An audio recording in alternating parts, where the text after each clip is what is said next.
الحمد لله رب العالمين والصلاة والسلام على سيد الأنبياء والمرسلين أما بعد فأعوذ بالله من الشيطان الرجيم بسم الله الرحمن الرحيم السلام علیکم ورحمۃ اللہ تعالی وبرکاتہ۔ اس وقت میں اپنے سنی مسلمان بھائیوں سے مخاطب ہوں۔ اب بارہا میں کہہ چکا ہوں کہ میں سوشل میڈیا کو پسند نہیں کرتا، نہ میں اس میں شامل ہوں کہیں، کیونکہ سوشل میڈیا پر جو خبریں چلتی ہیں نا وہ بڑی مسالے دار ہوتی ہیں، وہ پتہ نہیں کتنے جھوٹ اور سچ مکس ہو کے وہ جب جاتی ہے تو کئیوں کے لیے پریشانیوں کا باعث بن جاتی ہے۔ تو میں اپنا یہ اخلاقی فرض سمجھتے ہوئے اور اپنا ایمانی تقاضا سمجھتے ہوئے کچھ وضاحتیں آپ کے سامنے پیش کرتا ہوں۔ نہ مجھے کسی نے کہا ہے، نہ مجھے کسی نے کوئی پریشر کیا ہے، یہ میرا اپنا ذاتی فیصلہ ہے۔ سب سے پہلی بات تو یہ مشہور ہوئی کہ جناب اویس قادری نے اپنی بیٹے اور بیٹی کا نکاح جو ہے محرم میں کیا، جو کہ جھوٹ ہے، سراسر جھوٹ ہے۔ یعنی کہ پھر میری بچی کے بارے میں بھی کچھ لوگوں نے جو ہے وہ، خیر ان سے تو میری گفتگو ہی نہیں، ان کے لیے تو میرے علماء کافی ہیں انشاءاللہ، اللہ انہیں سلامت رکھے۔ تو یہ بات مشہور کی گئی، حالانکہ یہ جھوٹ ہے۔ میرے کسی بیٹے یا کسی بیٹی کا نکاح محرم میں نہیں ہوا، اور دنیا نے دیکھا ہے الحمدللہ 11 مارچ شب معراج میرے بیٹے کا نکاح ہوا اور ہزاروں لوگوں نے شرکت کی، اس میں سب جانا۔ اس طرح میری بیٹی کا نکاح ذوالحجہ کے مہینے میں ہوا ہے، 8 اگست کو، ذوالحجہ کا مہینہ تھا، اور اس کی تو ابھی تاحال رخصتی بھی نہیں ہوئی بھائی، اس کو بھی وقت ہے، دیر ہے اس کو۔ تو یہ کچھ وضاحتیں تھیں جو میں نے کر دی۔ البتہ یہ تھا کہ میرے بیٹے کا جو ولیمہ تھا نا، وہ تاریخ تھی 2 اگست۔ یہ میں آپ کے سامنے کارڈ پیش کر رہا ہوں، یہ تاریخ، یہ کارڈ دیکھ سکتے ہیں، اس میں لکھا ہوا ہے 2 اگست۔ لیکن 2 اگست کو کیا ہوا تھا؟ لاک ڈاؤن پورے کراچی میں، سب کچھ بند، کاروبار بند، مزارات بند، اسکول کالج سب بند، ہال بند، یہ سب کوئی ڈھکی چھپی بات نہیں، سب بند ہو گئے تھے۔ تو یہ ہمیں کینسل کرنی پڑی۔ تو یہ ہے کارڈ کی سر ورق، جس پر ہم نے یہ یوں اسٹیکر لگایا تھا، یہ یوں، ٹھیک ہے۔ اس کے اندر پھر کارڈ ہے، اور میں کارڈ بھی آپ کو دکھائی دوں تاکہ ان لوگوں کی زبانیں بند ہوں جو معاذ اللہ مجھے کہتے ہیں میں نے، معاذ اللہ سما معاذ اللہ، مجھے کہہ رہے کہ میں نے جان بوجھ کر جو ہے وہ اس مہینے میں رکھی ہے، استغفر اللہ ربی من کل ذنب واتوب الیہ۔ یہ دیکھیں، یہ کارڈ نیا چھپا ہے۔ ہر کارڈ جس کو میں نے کارڈ کیا، اس کارڈ کے پیچھے ایک کارڈ ہے، یہ دیکھیں، یہ پرانے کارڈ ہے۔ اس میں دیکھیں کیا تھا، سنڈے 2 اگست، یہ نظر آ رہا تھا۔ بہرحال یہ تو ہو گئی بات کہ تاریخ تو میں نے پہلے رکھی تھی۔ اب یہ جناب 13 اگست کو کیسے ہوئی؟ تو بات اصل یہ بھائیوں، کچھ ایسے حقائق ہوتے ہیں جو لوگوں کو نہیں پتہ ہوتا، جو قریبی ہوتے ہیں نا ان کو پتہ ہوتا ہے۔ کچھ مجبوریاں ہوتی ہیں۔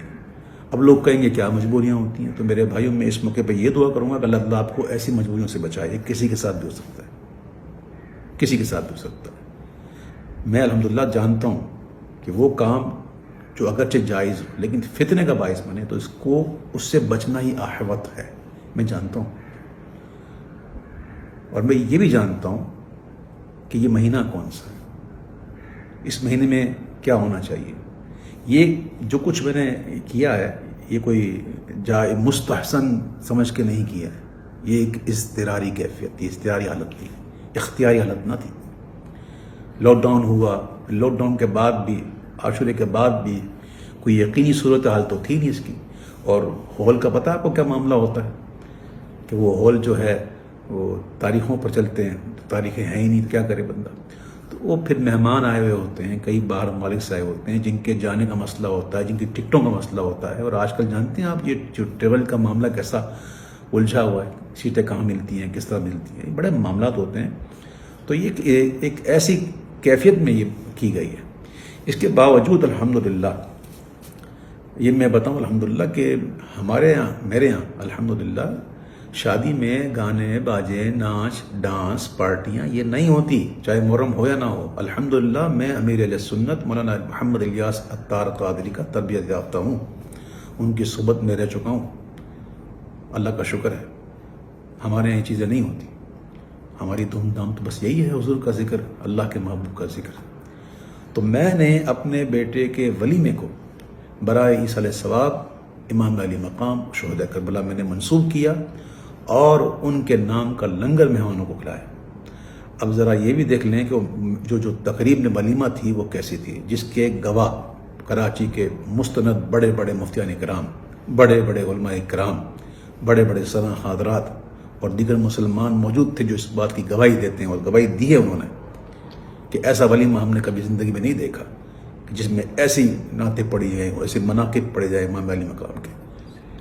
مغرب کی نماز با جماعت ادا کی گئی اور پھر 1 گھنٹہ پورا الحمدللہ 1 گھنٹہ سوا گھنٹہ ہم نے عشاء کا وقت شروع ہونے سے پہلے تک ہم نے یہ سلسلہ رکھا، سلام پڑھے گئے، مناقب پڑھے گئے، دعائیں کی گئیں اور پھر عشاء کی نماز با جماعت ادا کی گئی شریعت کے مطابق، اور پھر تمام مہمانوں کو جو ہے وہ لنگر حسینی کھلایا گیا۔ اور ایک اور بات بتا دوں کہ اس محفل میں میرے بیٹے کا سہرا بھی نہیں پڑھا گیا۔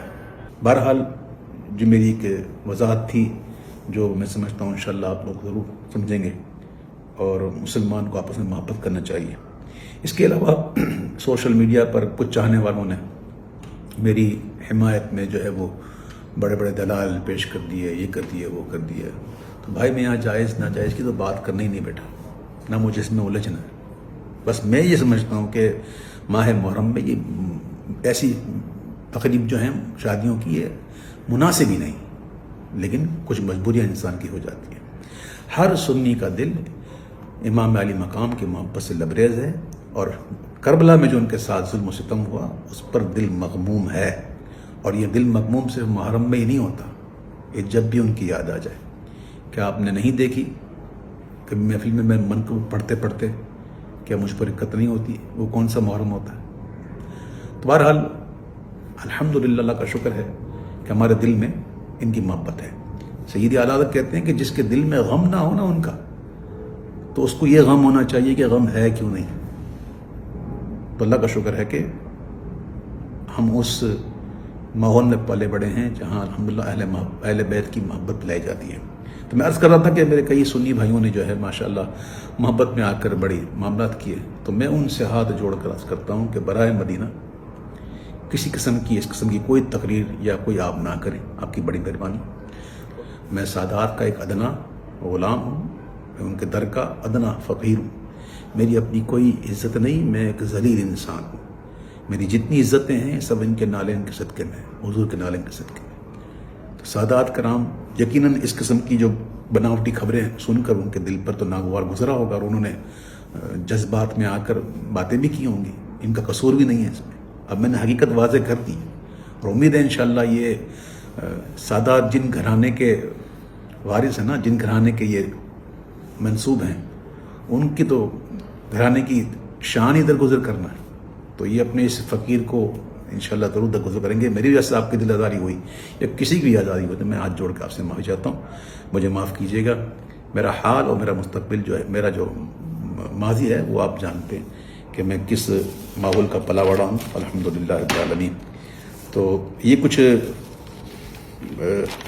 گزارشات تھیں، جو معاملات تھے، میں نے یہ عرض کر دیا۔ اور ایک اور بات کرنی تھی کہ چونکہ یہ ایک مجبوری کے تحت کیا گیا، تو کوئی اس کو دلیل نہ بنائے، یاد رکھیے گا، اور اس کو دلیل بنا کر کے جناب ہم بھی کریں گے، نہ، یہ کوئی روایت بنانے کی چیز تھوڑی ہے۔ اللہ نہ کرے آپ کے ساتھ کوئی ایسا مسئلہ ہو، کوئی مجبوری ہو، بھائی یہ تو میں نے کہتا ہوں یہ بالکل مناسب ہی نہیں ہے ان دنوں میں، تو آپ کبھی بھی اس کی پیروی مت کیجیے گا۔ اور حضور وہ امام علی ہم ہونا چاہیے، لیکن ایسا کہ اسے سوگ نہ ہو، سوگ ہمارے یہاں جائز نہیں ہے۔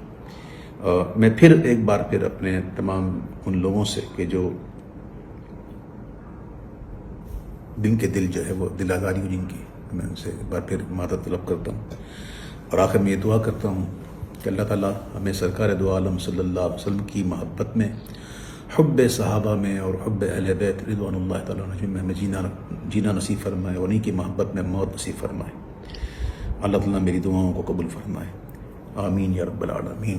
میرے حسین تجھے سلام، میرے حسین تجھے سلام، انہیں سلام منور یہ چاہتا ہے جی، تمام عمر لکھوں اور نہ ہو تمام سلام۔ السلام علیکم ورحمۃ اللہ وبرکاتہ۔